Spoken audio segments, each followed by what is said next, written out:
Hello, I need help.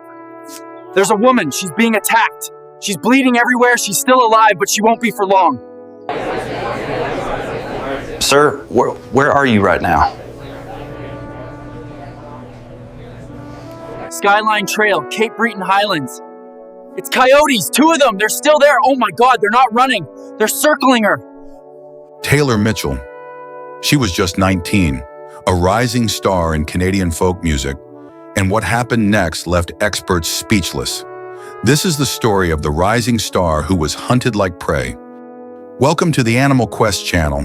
If you care about wildlife, true stories, and the fine line between beauty and danger, hit that like button, subscribe, and share this video. Because what happened to Taylor Mitchell is more than a tragedy, it's a warning. She was born on August 27, 1990, in Toronto, Ontario, a city teeming with voices trying to be heard. But even in the noise, Taylor Mitchell stood out. From an early age, she had that indescribable quality, not just talent, but presence. By 18, she was already writing songs that felt decades older than her. Her lyrics were raw and introspective, her voice haunting and clear. It was the kind of voice that made a room go quiet. In 2009, she released her debut album, For Your Consideration. The reviews were immediate and glowing. Critics called her the next big voice in folk.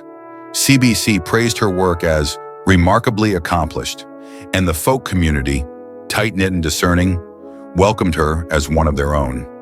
Taylor wasn't just performing, she was being invited to festivals, touring the East Coast, connecting deeply with audiences who saw in her something rare. A rising star with an old soul. But fame didn't interest Taylor. Not in the way most people expect. She craved something different. Stillness, authenticity, and above all, a connection to the natural world. She was introspective, gentle. She loved the outdoors. Her music, often written on long walks or hikes, reflected that deep bond with nature. And so, when her 2009 East Coast tour brought her to Nova Scotia, she made time to step off the stage and into the wild. It was October 27th. Her next gig was days away. She had a few hours free. She decided to visit Cape Breton Highlands National Park, one of the most breathtaking places on Canada's Atlantic coast. Towering cliffs, endless skies. A view so spectacular it seemed painted by hand. The kind of place a songwriter might go to breathe in something sacred. But what Taylor didn't know, what no one could have imagined, was that somewhere in those woods, eyes were watching. And this trail, known for its beauty, would soon become infamous for something far darker. Because just hours later, her name would no longer be in the headlines for music. It would be there for something unthinkable, and her voice, once rising, would be silenced forever. Cape Breton Highlands National Park, northern Nova Scotia, a place of wild, untouched beauty, where the mountains meet the sea and silence stretches across the landscape like a hush after a hymn. On October 27, 2009, Taylor Mitchell drove along the winding Cabot Trail, a scenic highway famous for its breathtaking coastal views. Her destination, the Skyline Trail. It was one of the most iconic hikes in the park, a gentle loop about 7 kilometers long, popular with tourists and photographers alike. The kind of trail where you might stop every few minutes, not to catch your breath, but just to take it all in, to feel small beneath the endless sky, to listen to the wind in the evergreens, to be alone, but not lonely. Taylor arrived at the trailhead sometime in the afternoon. She was alone. There were no shows that day, no crowds, just the call of the open air, the whisper of leaves, the rhythm of her own footsteps. She had no reason to be afraid. Why would she? This was a national park, maintained, mapped, monitored, a sanctuary, not a threat. But what she couldn't see, what no map could warn her about, was what moved just beyond the trees. Eastern coyotes, larger than their western cousins, stronger, smarter. And in Cape Breton, many had been found to carry wolf DNA, the result of generations of interbreeding across the continent. These were not the timid, scrappy coyotes often seen darting across roads in the suburbs. These were bold, adaptable predators, hunters, opportunists. And they had learned, slowly and dangerously, that not all humans fight back. There had been reports, scattered, infrequent, of coyotes following hikers, of growls in the distance, of livestock killed in broad daylight, but nothing like what was about to happen. Local authorities had issued minimal warnings. Even park rangers believed the risks were low. Coyotes don't attack people, the belief went. They're curious, maybe a bit bold, but not dangerous. And so, like many before her, Taylor stepped onto the Skyline Trail without a second thought. She hiked under a sky laced with autumn clouds, her boots brushing against fallen needles, her breath visible in the crisp October air. Around her, the trees whispered secrets only the wind could understand. She may have been thinking about her next concert, or her next song, or simply nothing at all, just letting the rhythm of her steps carry her through the wild. But in those woods, something was watching, something that didn't see a rising star, didn't see a musician, didn't even see a human. It saw movement, it saw opportunity, it saw prey, and it was getting closer. It was early afternoon, October 27th, 2009. The wind carried the cool bite of late fall, but the sun still shone gently through the thinning canopy above Cape Breton Highlands National Park. The sky was clear, the day peaceful, the kind of afternoon that invites you in, lowers your guard, and makes the wilderness feel like home. Taylor Mitchell stepped onto the Skyline Trail alone. No band, no audience, just her backpack, her cell phone, and the silence of the wild. She was dressed for a light hike. Her backpack carried only the essentials: a snack, her phone, perhaps a notepad for lyrics, though no one could say for sure. A park ranger had seen her earlier that day, passing casually through the area. Nothing out of the ordinary. A friendly greeting, a smile, no sign that anything was wrong. Taylor wasn't lost. She wasn't reckless. This was a maintained trail, well-traveled and clearly marked.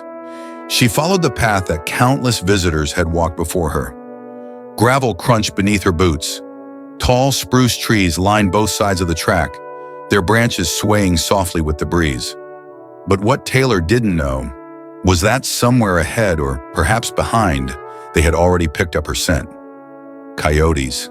Not one, not two, but a group. They were there, hidden deep in the underbrush, cloaked by the forest's hush, watching, waiting. Taylor kept walking. The wind rustled the trees overhead, birds scattered, lifting off in nervous bursts. A squirrel darted across the trail and disappeared into the foliage. The sounds of the forest were alive, but behind them, something unnatural moved, something patient, calculating. Maybe Taylor paused to take in the view, where the trees opened into a clearing and the Atlantic Ocean stretched endlessly to the horizon. Maybe she smiled, maybe she closed her eyes, and maybe, just a few feet back in the shadows, a pair of golden eyes blinked. No one knows the exact moment it began. There was no warning, no howl, no growl, no footsteps pounding toward her like in the movies. Just a slow, creeping presence that edged closer with every heartbeat. The trail was supposed to be safe, but Taylor wasn't alone. Somewhere deep in the silence, the rules of nature were being rewritten. Eastern coyotes, genetically blended with wolf ancestry, had grown more aggressive in certain regions. In Cape Breton, these weren't suburban scavengers digging through garbage bins. They were predators, smart, coordinated, and bold enough to test their limits. And now they had chosen her. Taylor may have sensed something, perhaps a flicker of movement behind her, a sudden chill, a wrongness in the air, but the trap was already closing. She was being stalked, hunted. Out here, there were no fences, no barriers, no stage lights or security, just an open trail and a girl walking straight into the jaws of something no one believed could happen. And it wasn't over quickly. No one saw what unfolded in those trees, not in real time. But when her screams shattered the stillness, the illusion of safety in this park, this sanctuary, was gone. By then, the coyotes were already on her. Silence was shattered. At approximately 3 p.m., a hiker named Michael McKeegan was walking not far from the Skyline Trail parking area. He had taken the loop before, many times. It was a familiar path, quiet, serene. But this time, it was different. He heard it, a scream, sharp, desperate, human. It wasn't the call of someone who'd twisted an ankle. It wasn't the playful shout of a tourist spotting wildlife. It was pure panic, the kind of sound that curdles the blood. McKeegan stopped in his tracks. The scream came again, rising over the wind and bouncing off the trees like an echo from some distant nightmare. He ran, deeper into the trail, around the bend. And that's when he saw it. Two coyotes. They weren't running. They weren't backing away. They were circling. Their fur bristled, their teeth bared. They lunged, not out of fear, but with terrifying purpose. In the clearing, lying in the dirt, was Taylor Mitchell. She was still conscious, still trying to fight, but she was already badly wounded, blood soaking through her clothing, deep gashes on her legs, her head, her torso, her arms shredded from trying to shield herself. The coyotes moved with eerie coordination. One would distract, the other would strike. They snapped at her, relentless and fearless. Coyotes rarely attack humans. It's almost unheard of. But these didn't flee. They fought. McKeegan grabbed a stick and shouted, trying to scare them off, but they held their ground. It was like they had no fear at all, no hesitation, only hunger, or rage, or something darker. He ran back down the trail, dialing for help with trembling fingers. The emergency call was logged just minutes later. Park rangers responded swiftly, guns drawn, hearts racing. They reached the scene and immediately opened fire, warning shots into the air, then directly at the animals. One of the coyotes bolted into the forest. The other lingered for a terrifying moment, then finally turned and vanished into the trees. And there, lying in the dirt and leaves, was Taylor. Barely conscious, barely breathing.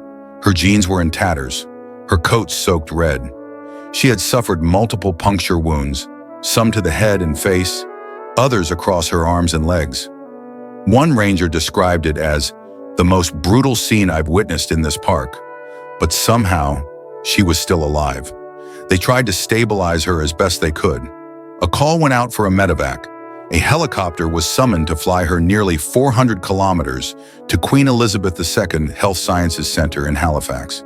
Every minute felt like an hour, every second a race against time. No one said it out loud, but they all feared the same thing. She wasn't going to make it. And what haunted them most was the way the coyotes acted. Like predators, not scavengers. Like something had changed. Something in these woods no longer followed the old rules. And Taylor Mitchell had just paid the price for it. The call for air support was urgent. As the rangers worked to keep Taylor Mitchell alive, her body lay motionless on the forest floor of Cape Breton Highlands National Park.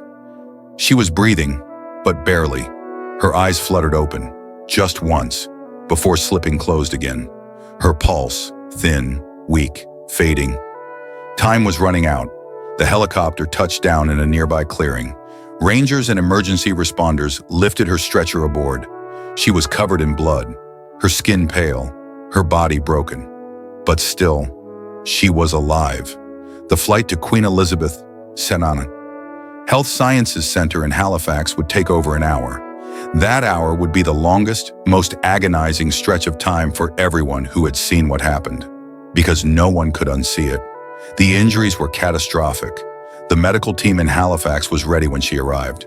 Trauma surgeons, nurses, blood units prepped and flowing. They worked through the night, fighting to close wounds that had no business being there. Wounds from animals that were never supposed to attack.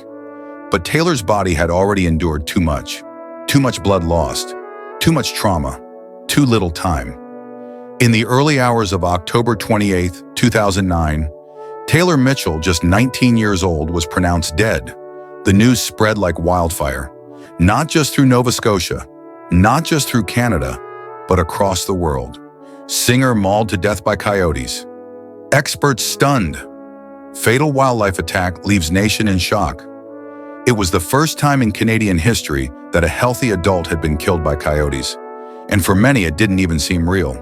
Coyotes weren't supposed to be capable of this, not like this. Not in packs, not in daylight, not to someone like her. Outside her home in Toronto, people lit candles. Her photo, young, smiling, full of promise, rested beside guitar picks and folded lyrics. Fans wept. Musicians paid tribute. Her mother, Emily Mitchell, released a statement that stunned the nation. She loved nature. She wouldn't want people to fear wildlife. She would want them to understand it. But understanding couldn't come that night, only grief and questions. Because a girl who had just begun her journey through life, a voice that was only starting to echo through the world, had been silenced in the most unthinkable way. And deep in the forests of Nova Scotia, the predators responsible had simply vanished. The forests of Cape Breton had gone quiet again, but this time, it wasn't peaceful. It was heavy, like the trees themselves knew what had happened. Word spread quickly through national parks, ranger stations, and wildlife institutes across Canada and beyond. A young woman, healthy, experienced, fit, had been killed by coyotes. Not injured, not nipped, not threatened, killed. And the reaction was immediate. Wildlife experts were stunned. "This behavior is extremely rare," said Bob Bancroft, a retired biologist and one of Nova Scotia's most respected voices on wildlife conservation. "Coyotes don't do this. Not in Canada, not anywhere." But this had happened. 2 days after Taylor's death, a multi-agency investigation began. Park officials returned to the Skyline Trail, armed and cautious. Traps were set, patrols were increased, and within days, several coyotes were tracked and euthanized. One of them tested positive for having Taylor's blood on its fur, but that only confirmed what everyone already knew. The coyotes had attacked. The question was, why? Because nothing about the event made sense. Coyotes are known scavengers, shy, opportunistic. Typically, they flee at the first sign of humans. Attacks, especially fatal ones, are almost unheard of. But these animals didn't flee. They engaged. They fought. Some began to whisper theories that chilled the blood. Had these animals become habituated to humans? Over time, as tourists left food scraps or discarded trash, had the coyotes come to associate humans with easy meals? Had they lost their fear? Or was it something darker, something deeper in their DNA? These were eastern coyotes, not pure coyotes at all, but hybrids. Many carried wolf genetics, the result of generations of interbreeding with eastern wolves across the continent. Larger, more powerful, less predictable. Could that explain the aggression, the coordinated attack? Had evolution rewritten the rules of engagement? Or had Taylor been mistaken for something else? A lone hiker, small frame, moving quickly along a forest trail. Could instinct have triggered a predatory response? Could she have been viewed, not as a person, but as prey? No one could say for sure. What was certain, though, was this. Something had shifted. Something had changed in the delicate balance between humans and the wild. Taylor Mitchell's death wasn't just a tragedy. It was a signal, a rupture in the illusion of safety that so many of us carry into nature. And as the investigation continued, one haunting truth remained. If it could happen to her, it could happen to anyone. Cape Breton Highlands National Park had never seen anything like it. Not the tourists, not the rangers, not the lifelong residents who had spent decades in those woods. Taylor Mitchell's death wasn't just a freak occurrence, it was a turning point. The illusion of control, of safety in the wild, had been shattered. In the weeks that followed, park authorities moved quickly. Signs were posted at trailheads across the park. New warnings about hiking alone, about wildlife presence, about the unpredictable nature of predators. Rangers received updated training, patrols were expanded, educational materials were revised. The once picturesque Skyline Trail, known for its cliffside views and peaceful solitude, was now a place marked by caution, memory, and loss. But even in the midst of grief, something remarkable began to emerge. Taylor's family, devastated but determined, refused to let her story end in fear. Her mother, Emily Mitchell, spoke publicly with a kind of grace that stunned reporters. She didn't rage. She didn't assign blame. Instead, she said something that echoed far beyond the walls of any press conference. Taylor wouldn't want people to fear wildlife. She'd want them to respect it. And in that single sentence, she reframed the narrative. Taylor wasn't just a victim, She was a voice. Even in death, she had something to say. To honor her life in the deep love she held for both music and the natural world, the Taylor Mitchell Legacy Fund was created. Its mission? To support wildlife education and conservation, to help prevent future tragedies, not by creating more fear, but by fostering more understanding. The fund partnered with organizations across Canada, working to close the dangerous gap between humans and the animals we live alongside. Because Taylor believed in coexistence. And even though the forest betrayed her in the end, her family believed in that dream still. She had stepped into nature that day seeking peace. And through her story, thousands began to see the wild not just as beautiful, but as something powerful, something real, something that demands respect. Her voice, once rising on Canadian stages, now echoed through classrooms, trail signs, and conservation programs. But the story wasn't over yet, because for all the changes, for all the lessons learned, one final question still haunted the trees. Would it happen again? Taylor Mitchell was not reckless. She wasn't naive.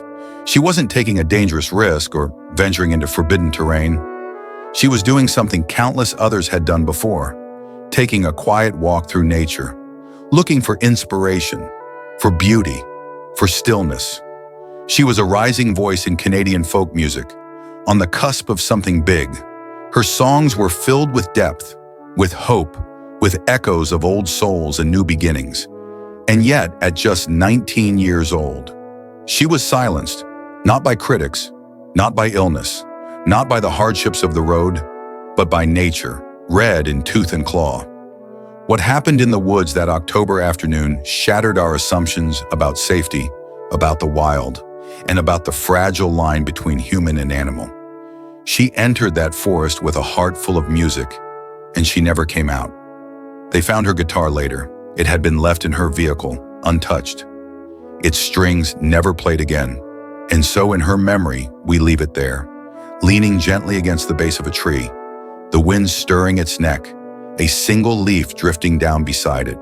And in the final breath of this story, we are left with a line that lingers. She walked into the forest to find peace, and instead became a tragic part of its history. If this story moved you, if it made you think twice about the power of nature and the fragility of life, don't let it end here. Like this video, share it. Subscribe to the channel for more true stories that reveal the raw, often brutal truths of the wild world we live in. And most importantly, leave a comment. Tell us what you think happened that day. Could it have been prevented? Or was it a tragic reminder that, in the end, the wild is never truly tamed? Thank you for watching, and remember, respect the wild, or risk becoming part of its story.